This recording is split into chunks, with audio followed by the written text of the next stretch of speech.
Good afternoon. You're all very welcome to this NICCY virtual roundtable event, to which we welcome the Minister for Health, Robin Swan, MLA, Minister for Justice, Naomi Long, MLA, Her Honour Judge Patricia Smith, and Ms Kim Elliott from the Office of the Lady Chief Justice.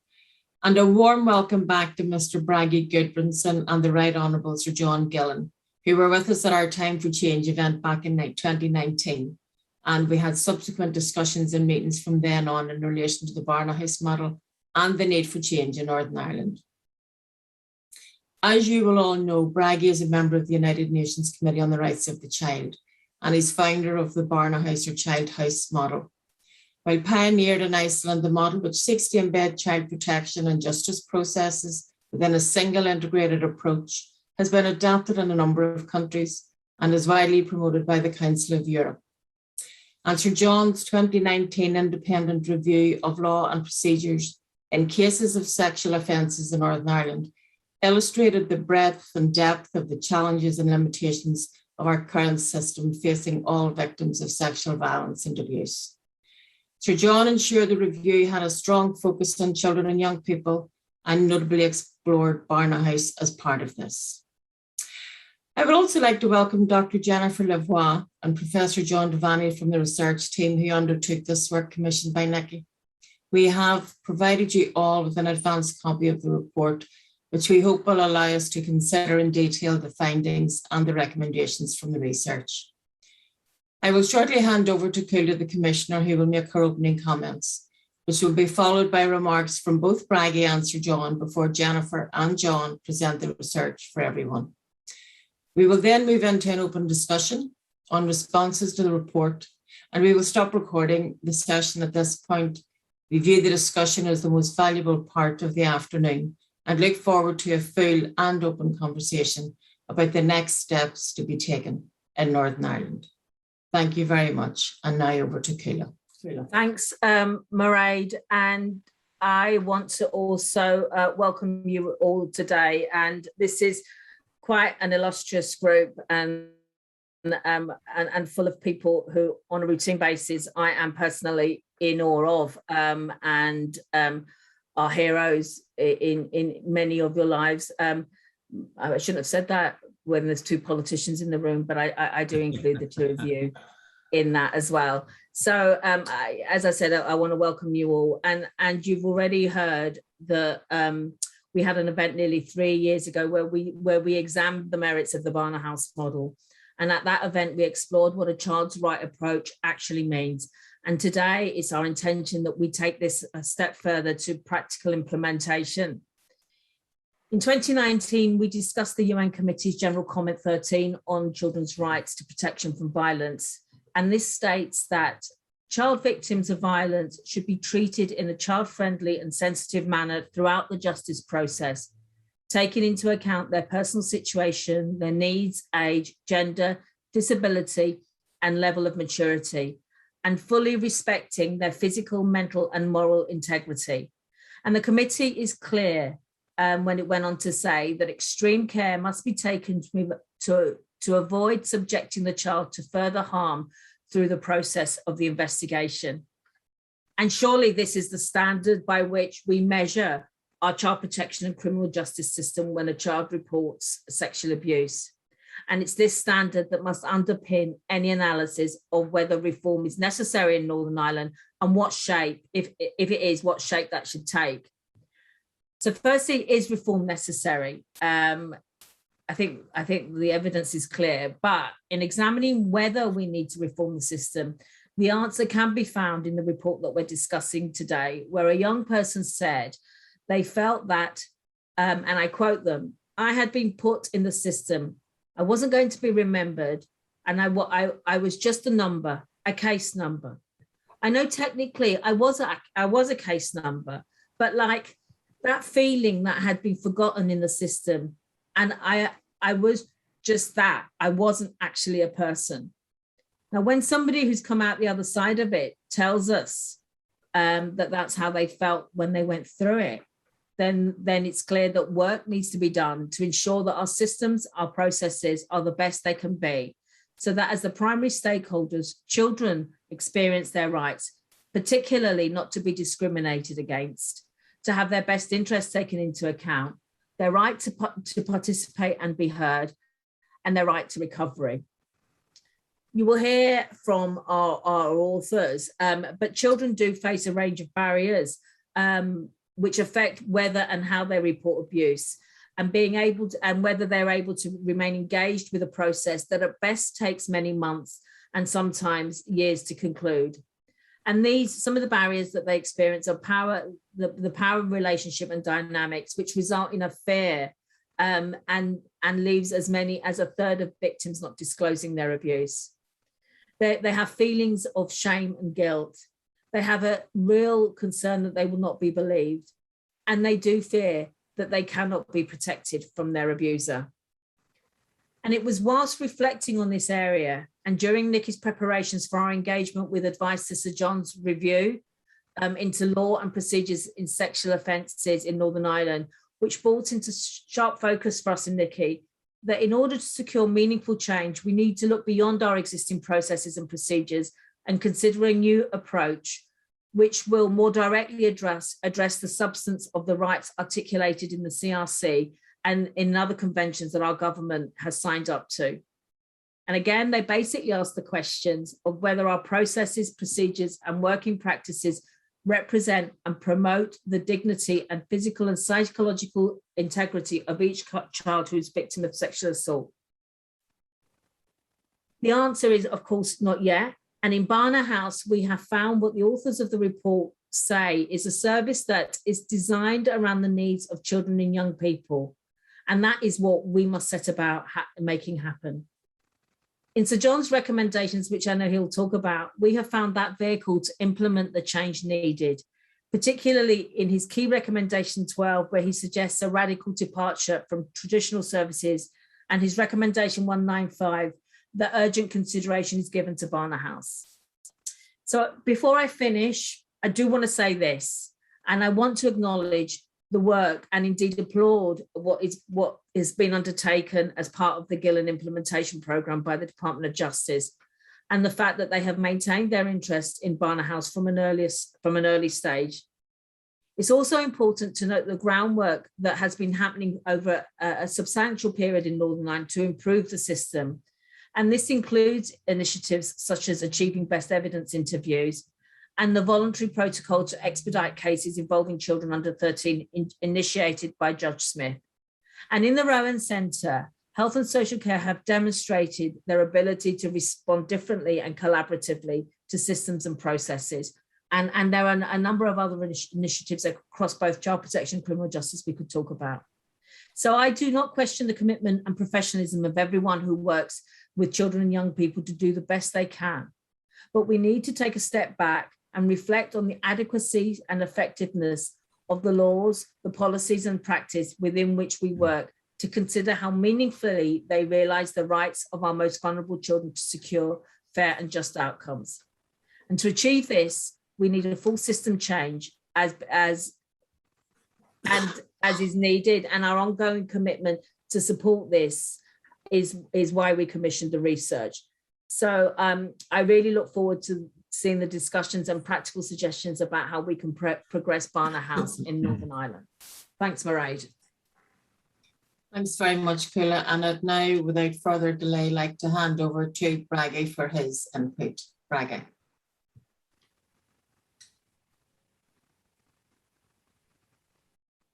Hello, my friends from Northern Ireland.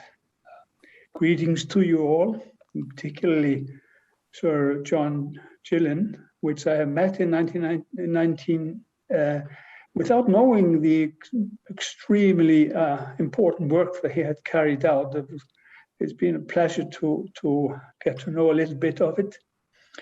At the onset of my address, I would like to express my appreciation for this opportunity to attend this evening and share with you some of the main features of Barnahus and its impact on international standard setting.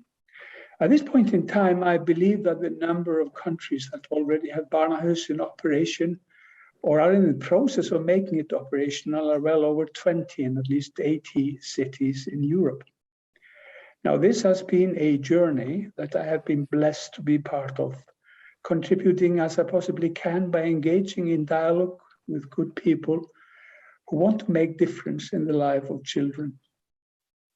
I was honored by the invitation of the Children's Commissioner to visit Belfast in 2019, where I had the opportunity to promote Barnahus as well as meeting numerous interesting people, including the members of the Children and Youth panel. The visit, I believe, provided me with a valuable insight into the kind and generous culture in Northern Ireland, the commitment to children's rights, and the empathy for others, particularly those in need and that are vulnerable. This fact, together with the robust dedication of the Children's Commissioner and colleagues, convinced me that progress was in the air. I do wish to congratulate you on the launching of this wonderful report, putting the child in the center, Barnahus, a one-door approach. The report is articulated, informative and exciting, and it provides extremely detailed and comprehensive analysis on the advantages of child-friendly and multi-agency approach in general and how Barnahus is a viable option for Northern Ireland. The report demonstrates the great work that already has been made in Northern Ireland, for instance, in the Sir John Gillen's review of 2019, which identified a multiple recommendation of high quality support victims of child sexual abuse, followed by the Departments of Justice mapping study on Barnahus and the new victim and witness strategy from last year. It can safely be said that you have accomplished an extremely thorough examination of the many potential avenues to implement Barnahus that are suitable for Northern Ireland. One of the most interesting and informative parts of the report is the articulation of the lived experience of the young people. I was not particularly surprised by this, as Northern Ireland has an outstanding reputation on child participation, an elaboration of which I'm convinced will be a major contribution to the Barnahus model if implemented in Northern Ireland. Barnahus, as implemented in Iceland, was an attempt to balance two traditions, the USA tradition of forensic excellence and the Scandinavian welfare model. The inspiration was the US CSC model, but Barnahus departed from the US model in two distinct ways. Barnahus became an integral part of the public, judicial, medical, and social welfare system of the state, but not a private organization based on voluntary participation and financing. It's important to ensure the state's responsibility, legitimacy, and sustainability of Barnahus. And secondly, Barnahus differed from the US model in that it incorporated the judicial process into its framework by an arrangement of carrying out a structured forensic interview with the child victim under the auspice of the court judge, observed by the legal defense and the representatives of relevant agencies such as the police, prosecution, child protection, and the legal advocate of the child. This process is audio-visually recorded and submitted as evidence in chief during the court process should an indictment be made. The cross-examination takes place immediately following the investigative interview in a respectful, non-intimidating, and child-sensitive manner, and is also audiovisually recorded for the purposes of possible court proceedings. The presumption of innocence is one of the fundamental principles of the rule of law. Barnahus accepts the fundamental principles of the due process, but strives to harmonize or balance the two principles of fair trial on the one hand and the best interests of the child on the other, as embodied in the UN Convention on the Rights of the Child. The due process is based on two principles, that of evidential immediacy on the one hand and the equality of arms on the other. The former refers to the principle that the court, the judge, and the jury, as the case may be, who make a judgment in a particular case, are in a position to observe the evidence directly by their senses.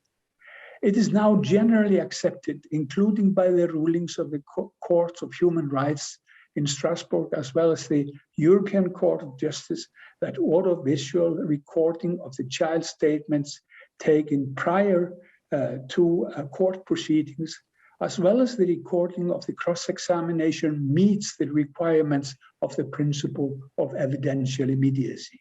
In the same manner, statement taken of the child victim prior to court proceedings fulfills the principle of equality of arms, provided the defense has the opportunity to hear the child's disclosure, as well as questioning the child and explore alternative explanation. Again, the case law of the Strasbourg Human Rights Court and the European Court of Justice has confirmed this understanding. As the partners in Barnahus have access to the child narrative, this arrangement avoids the repetitive interrogation of child victims in the different systems, the judicial, social, and health sectors, and its harmful consequence for the well-being of the child.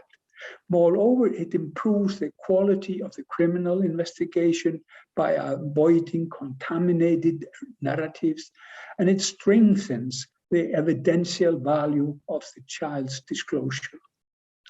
Barnahus also does away with the paradoxical message addressed by many young people on the living experience, as during the time, often years from the original disclosure, they are supposed to act as no trauma has occurred and get on with their lives, perform at school, etc. At the same time, they are constantly reminded that they must remember even every detail of the episodes of abuse in order to testify in the court proceeding, including the appeal that may even take years after the abuse occurred. Children have described this as like their lives is on hold. Barnahus' arrangement also put an end to the intimidating cross-examination of child victims, which some children have described as even more traumatizing than the original abuse. Finally, and perhaps most importantly, it makes possible to ensure access for the child victim to trauma-focused therapy without delay, as well as support for the non-offending family members, which is often crucial for the healing process for the child. Barnahus embodies an operationalization of the United Nations Convention on the Rights of the Child, as it reflects the cross-cutting principles of the Convention, including the best interest principle and the right of the child to be heard in all judicial and administrative proceedings. The Council of Europe guidelines on child-friendly justice explicitly recommends Barnahus on the basis of the same principles. And as a former chair of the Council of Europe Lanzarote Committee and one of the drafting members of the Lanzarote Convention, I can safely say that in the making of the convention, it was greatly influenced by Barnahus. Therefore, the Lanzarote Committee has from the very onset recommended Barnahus as a good practice to implement the Lanzarote Convention. And finally, as a member of the UN Committee on the Rights of the Child, I'm delighted that during the past years, the committee has given a very strong message in its concluding observations following many state party reviews to ensure child-friendly and multi-agency response to child sexual abuse, such as Barnahus. Ladies and gentlemen, it should be emphasized that the path to Barnahus in the different countries was diverse. Although the term Barnahus has a quite distinct meaning, the Barnahus path of coming into being and their organizational form differ between countries and sometimes even within countries. These differences in operational setup underline the flexibility of the model and how it has been adapted to diverse legal systems, social structures, cultural traditions, and professional practices in the different countries, which is an encouragement to those who want to design their own Barnahus. Barnahus is never a fixed model, but rather an evolving practice ready to adapt to the complex needs of the child victims of sexual abuse. I am convinced that if the recommendations of the Commissioner's report will be implemented, that Northern Ireland, with its commitments to children's rights and ingenuity, will create something new and precious that will be an inspiration to us all. Therefore, my concluding remarks today will be an old saying: do not necessarily go where the path may lead. Go instead where there is no path and leave a trail. You will design your own Barnahus and you will leave a trail. Thank you for listening. Thank you so much for that, Braggy. Quite a lot of food for thought there, and obviously a lot that we'll discuss later on. I'd like to move now to the Right Honourable Sir John Gillen, who's going to give his input now. Sir John. Commissioner, ministers, colleagues, may I first of all thank the organisers of this seminar on this first-class, inspiring and groundbreaking report for inviting me today. I really do feel privileged to have been included with such a distinguished group of people interested in the welfare of children. Seamus Heaney said, I don't want any more doors into the dark. I want a door into the light. The opening line of The Forge is, all I know is a door into the dark. These words resonated with me and indeed shone through my thinking when I embarked on my review into serious sexual offences commencing in April 2019 and completing in April 2018 and completing in April 2019. As I've often said, sexual crime is one of the worst violations of human dignity, traumatizes victims, their family, even whole communities.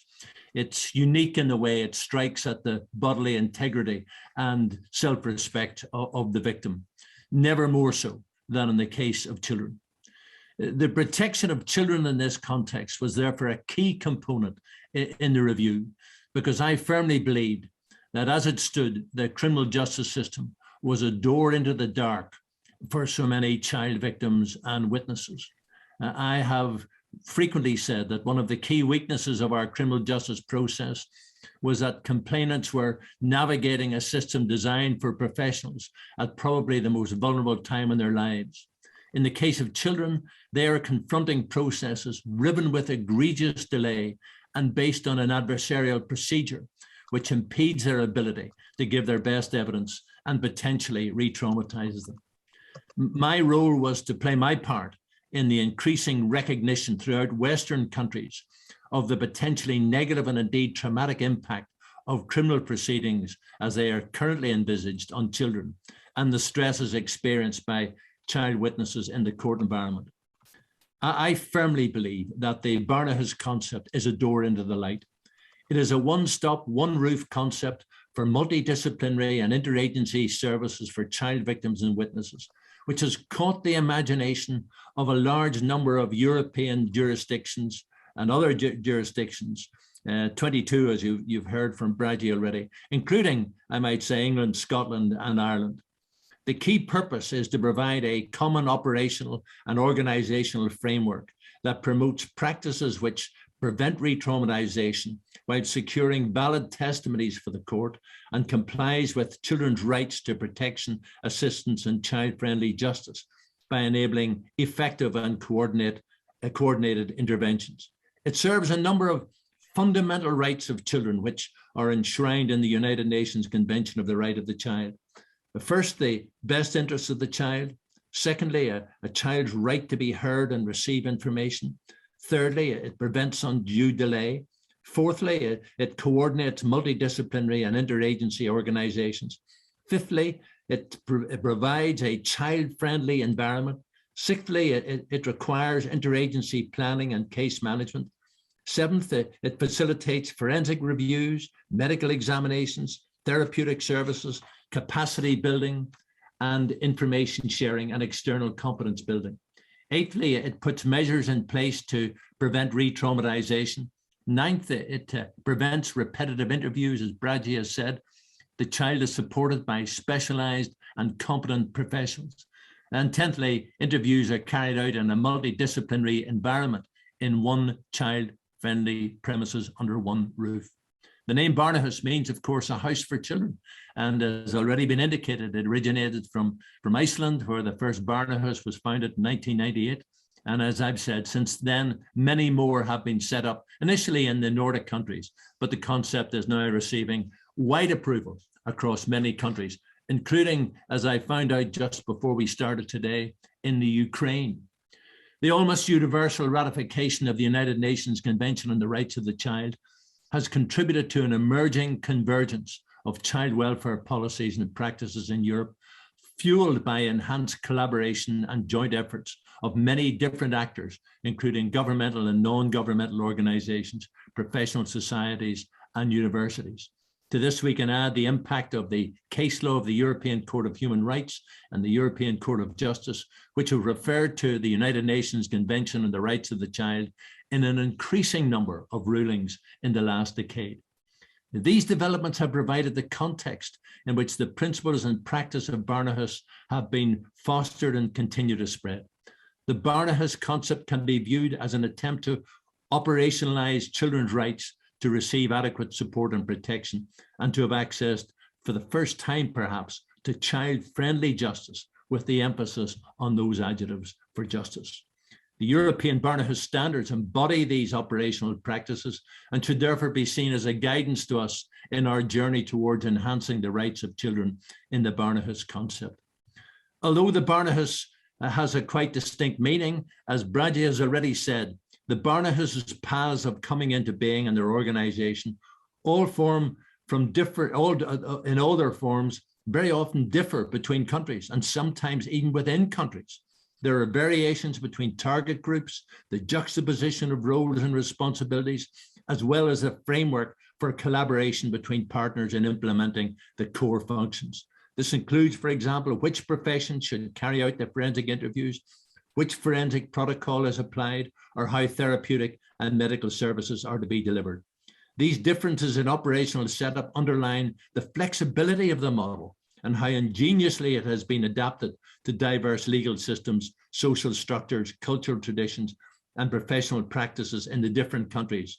It's an inspiration and encouragement to those of us who want to establish a Barnahus. Importantly, the Barnahus is therefore never a fixed model, but rather, as has already been said, an evolving practice ready to adapt to the complex needs of children in the particular jurisdictions where they are victims or witnesses of violence. It is precisely by setting out a framework within which there is some scope for flexibility and adaptability that the importance of the European Barnahus standards have become apparent. There are, of course, limitations to just how diverse implementation can be, whilst preserving the authenticity of the model, but the Barnahus concept is founded on evidence-based practices, including forensic protocols, therapeutic interventions, and medical examinations. Fidelity to these evidence-based principles of the Barnahus when implementing the model in different cultures is crucial. Let me turn now to Northern Ireland. There is no doubt that under the inspiring and vigorous leadership of the Justice Minister who's here today, and a dedicated and committed group in the Victim Support and Judiciary Division of the Justice Department, much has been done to implement the Gillen Review proposals to date.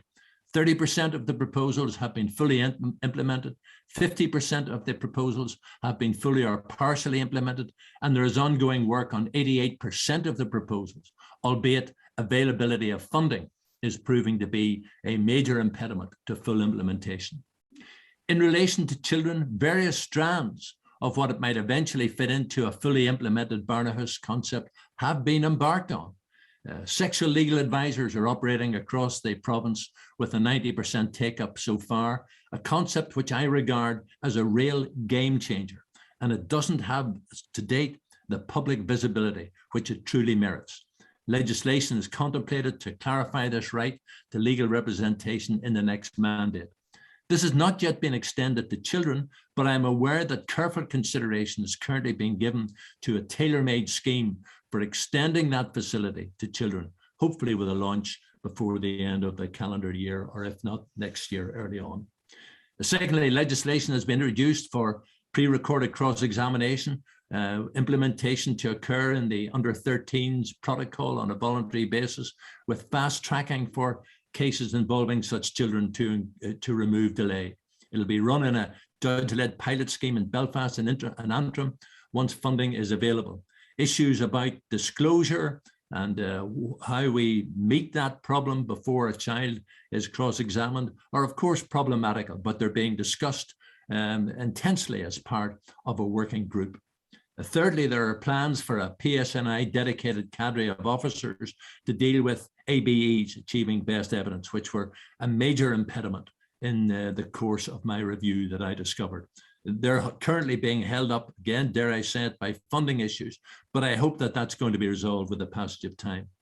Fourthly, I note that the Department of Health, and I'm extremely interested to note that the Minister is here today, indicative of the care that's being given to this concept, that the Department of Health is now conducting a reviewing scope and study on the health elements that might make up the Barnahus concept. Fifthly, remote centres. That remote centre concept is being developed in Belfast and Craigavon. The take-up has been slow to date, but there are difficulties about technology in such centres, and in the wake of COVID, ventilation now becoming an issue. However, where visits are arranged in advance, I am told there have been encouraging developments. A dedicated wing for children in such centres is being developed, but there is no centre exclusively for children, which would be the situation, of course, in a Barnahus concept. And the department has visited the Child House concept in London. It's been in contact with Scotland and so on, redevelopments there. And I am told that the Rowan Centre is being looked at as an example of a possible remote evidence centre for pre-recorded evidence and cross-examination. Let me finish with the praise for a moment, and let me turn to something less than praise. I recognise that funding and affordability are impediments to full implementation of the joined up concept coursing through Barnahus, and the precise model suitable for Northern Ireland has not yet crystallised. But the truth of the matter is that Barnahus first emerged in 1998. Child houses have been active in England for some years. I strongly recommended the need for a Barnahus concept in the course of my review in 2019, now almost 3 years ago. Now we have a report, the Commissioner's report, which is thoroughly researched, rigorously assessed, and extremely well informed. Still, we do not appear to have gripped the coordinated, joined up under one roof concept that is so vital for the Barnahus concept and for the welfare of children within our criminal justice system. We have developed, as I've indicated, disparate strands of the concept, but we've not yet achieved anything like the joined up model that Barnahus demands and that children require. I commenced this short address with an extract from Heaney. Let me finish with an extract from W.H. Auden, where he contemplates Bruegel's Fall of Icarus, the little boy who flew too close to the sun and his wings collapsed and he fell into the sea. And Auden writes of how life carries on in the midst of suffering. And he says, the sun shone as it had on the white legs disappearing into the green water. And the expensive, delicate ship that must have seen something amazing, a boy falling out of the sky, had summer to go and sailed calmly on. We must not sail calmly on when we are witnessing the damage that our present system is doing to children. I know the Minister of Justice carries in her heart the light of the future for women and children in this area of sexual abuse, but she must leave no stone left unturned to ensure that a really important door into the light is now opened for children with a speedy implementation of the Barnahus concept here in Northern Ireland. Thanks very much. Thank you very much, Sir John. I think if we were in a bigger room, we'd all be clapping and cheering like we would have been for Braggy as well, and yourself for those inspirational words. So moving from that, we're going to now get a presentation from the work of Dr. Jennifer Lavoie and Professor John Devaney. So we're going to see that presentation now. Jennifer.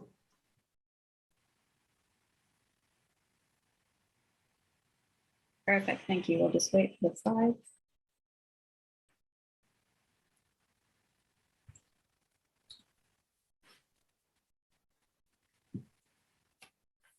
Well, good afternoon, everyone. It's a pleasure to be with you here today. I'm Jennifer Lavoie, and here with me is also Professor John Devaney, and today I'll be talking about our research work into Barnahus, or the Children's House, and the one-door approach to supporting children who've been sexually abused in Northern Ireland.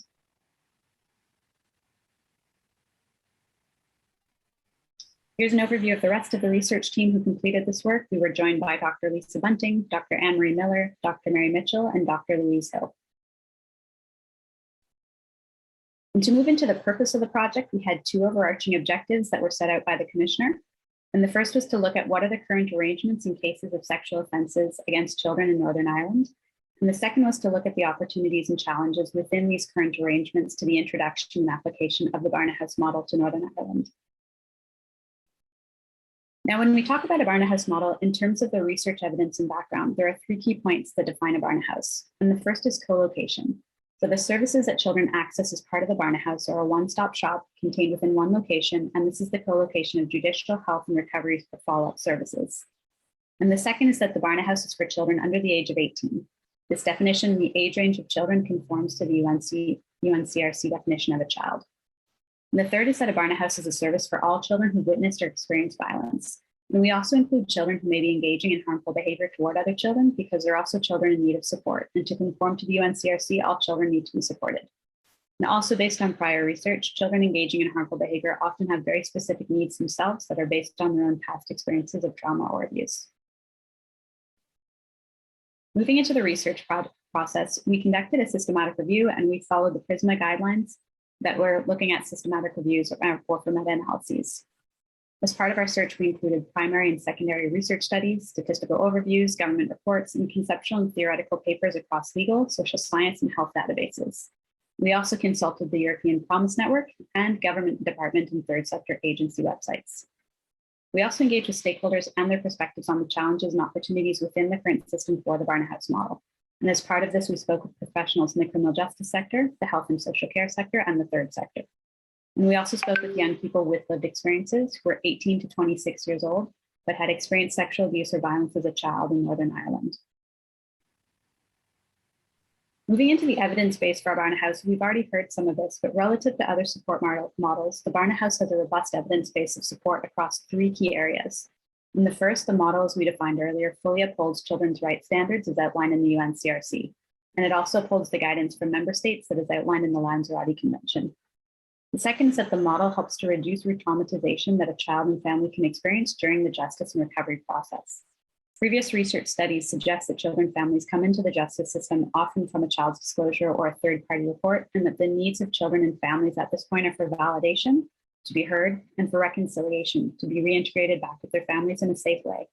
And the Barnahus model of justice and recovery has the potential to do just that in a way that's not re-traumatizing to the child and the family. And third, Barnahus is associated, we'll just go back one slide if that's possible, thanks.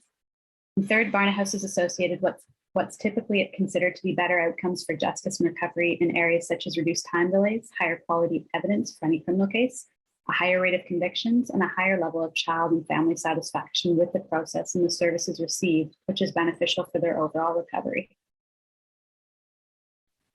When we look at the current system in Northern Ireland, under a joint investigation approach, as recently as 2021, after disclosure of abuse or suspicion of abuse, the child and non-family members are connected with a children's independent sexual violence advocate or guardian as needed. And the child and non-offending family member will also liaise with both the police services for the ongoing investigation and with the health trust for the assessment of any ongoing need for protection for the child or for other family members. The child will likely be interviewed. They'll likely have a forensic medical examination that might be in the same facility as the interview, but more likely in a separate facility. And if the case moves forward with the criminal investigation, the police will send on the case information and the evidence gathered to the Public Prosecution Service. And the public prosecution will decide, potentially in consultation with the child or the non-offending family member, whether the case proceeds to court. Under the Children's Evidence Act of 1995, the child's testimony can be given via television link or video recording, and the cross-examination can take place via television link. Children can also be supported through the process with the NSPCC's Young Witness Program. And children may also be supported therapeutically with counseling or with support services to help in their recovery, which is offered by the Health and Social Care Trust or by third sector organizations. There have been many developments in the past 4 years or so, some of which we've heard this afternoon, and we've also included several of them on this slide, and we discuss them further in our report. Moving on to the lived experiences, we invited young people with lived experiences of sexual abuse or violence while a child in Northern Ireland to contribute to the research project.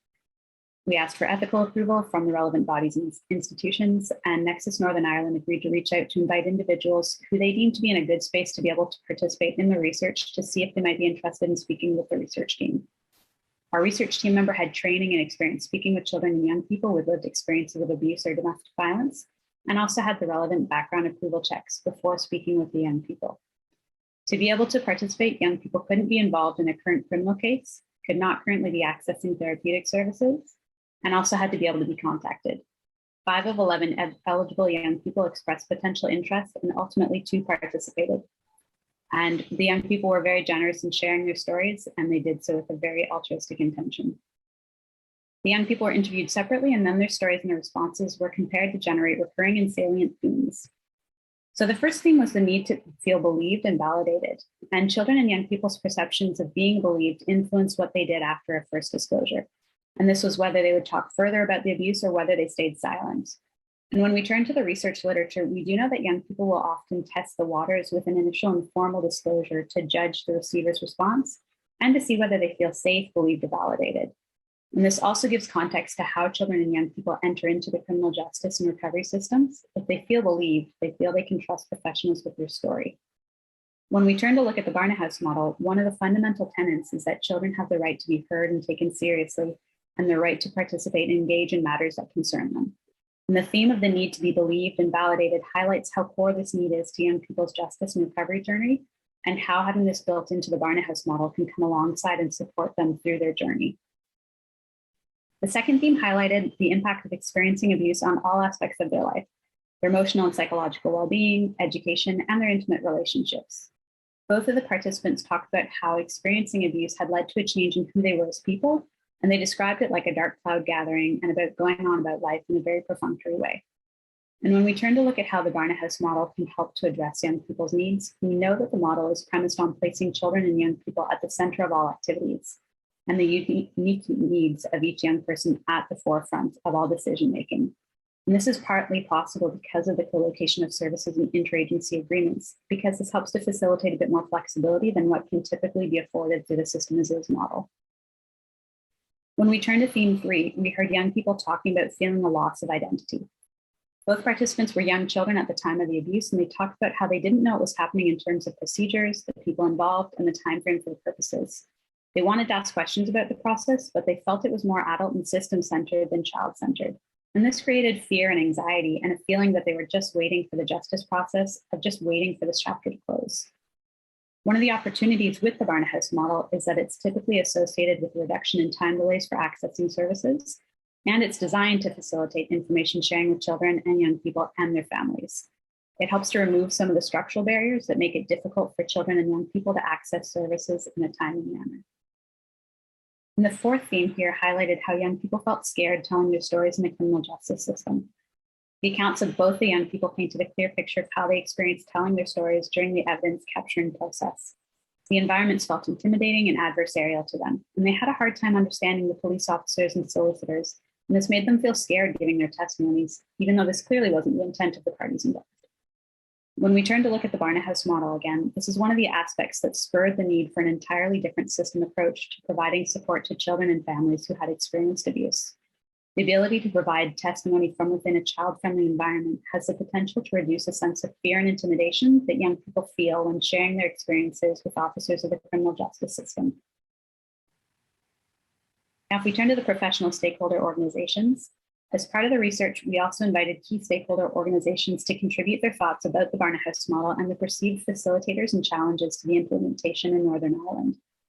Organizations across criminal justice, health and social care, and the third sector were contacted and we invited individuals to participate in focus groups or individual interviews. We spoke with 8 individuals in the criminal justice sector, 9 individuals in the health and social care sector, and 5 individuals in the third care sector. And we've included a list of the participating organizations. We also spoke individually with Mr. Braggy Gudbranson and Sir John Gillen, both of whom we've heard from this afternoon. Within the stakeholder discussions, we found that overall there was universal support for the introduction of the Barnahus model to Northern Ireland, even if the how was still a little less clear. And we also found that there was a great need for defined leadership, with a joint approach between departments felt to offer the greatest potential. Within these discussions, 4 main themes emerged. So the first theme is about the Northern Ireland Barnahus itself. There were a lot of questions about where new funding resources would come from for the model and how the current resources that are available, for example, the Child Care Centre and the Rowan Centre, would best be used so that a specific standalone Barnahus wouldn't be seen as detracting from other current initiatives that are thought to be integral to a working Barnahus model. And there were also questions about how the geography of Northern Ireland would be considered in the design of service provision. Stakeholders were wondering how children would be able to access services without needing to commute with their parents and carers long distances, because this was seen as a barrier to continuity of services for children and families. In our discussion with Sir John Gillen, he mentioned that it should be possible to have multiple Barnahus locations in Northern Ireland, given that preparing a child-friendly environment in a building with approximately 4 rooms is not exceptionally cost prohibitive, and that if needed, the court should also be able to move to hear a child's evidence, for example, a judge, barrister, or solicitor. The second theme was that across the focus groups and interviews, there was a clear commitment to the concept and establishment of a Barnahus in Northern Ireland. But at the same time, as we've talked a bit above, professional stakeholders, particularly in the criminal justice sector, felt that some of the practical pieces, so for example, the pre-recorded cross-examination, advancing ABE interviews, using live links, needed to be more established before a Barnahus could be successful. Given that some of the questions arising around what the model would look like practically, participants felt that this required leadership to ensure the commitment to a Barnahus was taken forward in a timely and a comprehensive way. And they highlighted both the need for strategic and operational leadership. In terms of strategic leadership, they found it unclear whether Barnahus had ministerial support and wondered whether the Barnahus would benefit from joint sponsorship for the Minister of Health as the lead for criminal justice within the executive, and by the Minister for Health as the lead for child protection. And this strategic leadership would clearly assist in bringing forward the plans for commissioning a Barnahus in Northern Ireland, and also reinforces one of the conclusions from the Department of Justice's scoping review in October 2019. Participants also highlighted the need for operational leadership that would have clearly designated roles and responsibilities for making Barnahus a reality. This operational leadership would include an organization to lead on the development and operation, and a senior manager to oversee the creation of the service. And this would require agreement about the type of Barnahus that would best meet the needs of children within the local context, which agency is to be operationally responsible for running the Barnahus, and the funding arrangements for the service and the governance structure. Discussants highlighted that there's already experience in establishing the Rowan SARC that could likely be useful in helping to provide guidance on how to establish the operational leadership of the Barnahus. And the third theme centered around justice and around whose needs were really being met through the current system. Discussants here highlighted the need that children and families have for the child's experience to be validated, for the child to be heard, and that this is part of the justice that children are seeking to be able to move forward to recovery. And one of the ideas that surfaced in this theme is that when there are tensions that arise in whose justice is being served, children and families may drop out of the process by not proceeding with any of the criminal investigation, or even by terminating therapeutic services, because they may feel that they've lost control of their story and for their desires for justice on their own terms. And Sir John Gillen mentioned that approximately 40% of sexual offense cases drop out of the criminal justice system in Northern Ireland. In these cases, there's no justice for anyone involved. Children and families don't feel heard or have the acknowledgement that they're seeking. There's no formal acknowledgement that wrongdoing has occurred through a conviction, and children and families don't receive support for recovery. And then services are perceived as having failed to discharge their responsibilities. So discussants found that a strength within the Barnahus model is that it brings to the table the idea that children's experiences with the criminal justice and therapeutic services really matter for the recovery, and that Barnahus, through a child-friendly environment, a one-stop location, it's designed to meet children where they are in terms of developmental and emotional needs, and that this could be a kinder experience for children and their families. And a fourth theme that emerged due to discussions was the idea that children and families have specific needs that are particular to their unique cases. And because of this, the system needs to be flexible enough to not have a prescribed approach. There was a strong sentiment that children and families need to be consulted for which services they feel they need and for how they'd like to receive them, and that they should be co-producers of the model and services available to them. One aspect of this that was highlighted was the need for Barnahus services to be immediately available after a disclosure is made and to be close by, so that children do not have to wait to be seen until facilities are available, and so that families don't have to travel great distances at irregular times. I'm just going to pause here to see if, John, you have anything to add? John DePony. Thanks, Jennifer. Just to re-emphasize, this sense of children's need for justice extends beyond criminal justice outcomes. They're a really important element of how children sometimes feel their stories can be heard and validated.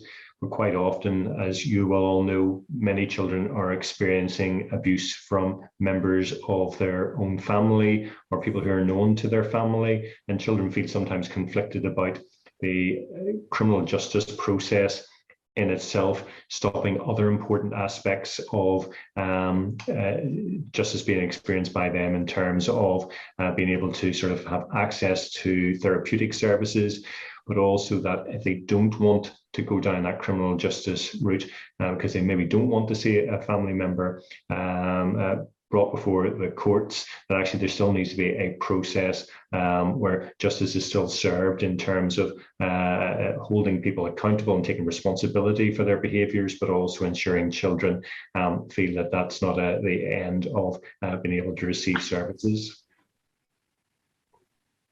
Thanks, Jennifer. Great, thanks, Don. So if we move into the recommendations now, looking at the establishment of a Barnahus. Based on the discussions that we had with young people with lived experiences and our discussions with professional stakeholders and our review of the international academic, practice, and policy literature, we put together a list of recommendations both for establishing a Barnahus and for the operation of a Barnahus. And our list is just meant as a starting point for further discussion. Many of these recommendations were highlighted by participants and are also championed by the Council of Europe 2018 recommendations for Barnahus. So for the establishment of Barnahus, the first recommendation is for agreement on ministerial responsibility for the Barnahus, as elements of the core services and procedures currently fall within the remit of different departments and agencies. And we'd like to commend the ministers and their staff for beginning this very important process with this meeting this afternoon. The second recommendation is for a designated project lead and strategic project board that they should be appointed, comprising of a Barnahus champion within each relevant service or agency. The third is that the project board should also have representation from those with lived experience of the justice system. The fourth is that the project lead and project board should clarify the remit and commissioning arrangements of Barnahus in terms of funding and operationalizing services and procedures. The fifth is that there's a need for a designated space for children that doesn't also serve adults and that is flexible enough to meet the diverse needs of children due to developmental stage, disability, or ethnicity. The sixth is to facilitate co-production with children and young people in the design of the Northern Ireland Barnahus model. And the seventh is to ensure the opportunity for the Children and Young People's Commissioner and the proposed Victim of Crime Commissioner to be able to contribute to discussions about the remit and governance mechanisms of Barnahus. If we turn now to the recommendations for the operation of the Barnahus, the first recommendation is that the Barnahus should ensure that each child has a designated individual who acts as an advocate and source of information and discussion for the child and family. And the second is that providing testimony, including cross-examination, should be as contained within Barnahus services and procedures as outlined by the Council of Europe, for example, through pre-recording of evidence held under the oversight of a court judge and observed by the Counsel for Defense, Prosecution, Law Enforcement, Child Protection, and the Child's Advocate. The forensic interview should be recorded, both audio and visual, for use in any indictments. And there may be an exploratory interview for the initial disclosure as well as a court testimony. Both should be recorded to a very high quality to ensure that the child's voice and their testimony are heard and seen clearly, so that informal credibility assessments of the child are not negatively impacted by poor quality recording. The third is to clarify the legal process for how any additional disclosure of evidence post-testimony recording becomes part of the criminal justice proceeding. For example, is the child recalled for an additional interview to Barnahus under similar conditions as the first court testimony recording? The fourth is to ensure that all Barnahus services and procedures are offered under one roof in an environment that is child friendly. So for example, a home-like environment. The fifth is to provide appropriate public funds for the Northern Ireland Barnahus to ensure that the model is sustainable over time. And the sixth is to formalize agreement protocols for information sharing between agencies involved in the Northern Ireland Barnahus. So if we look at moving forward, in sum, the Barnahus model facilitates a streamlined one-door approach to interagency collaboration and services for children and families who've been affected by forms of violence. The model fully conforms to the international children's rights standards, including UNC and the Lanzarote Convention, and it's championed by the Council of Europe. Overall, in our discussions with Northern Ireland stakeholders, they highlighted very strong support for the introduction of the Barnahus model to Northern Ireland, with a desire for clarity on the leadership and operation of how the model would best work in the context of Northern Ireland. And finally, in the words of Sir John Gillan during an interview with the research team, he highlighted what the attitude in Northern Ireland must be moving forward. The attitude toward Barnahus must be a can do, not a can't do. We should be saying, what can we do here to do this? Because the concept is absolutely first class. It's worked in Norway, Greenland, Denmark, Finland, and Lithuania. It's working in England. I'm just a bit concerned that you can sit down if you're a civil servant and think of 100 reasons why all the money shouldn't be spent here. You know, children are being absolutely devastated by this whole process, and that's without price. Thank you all for your time. That concludes our report.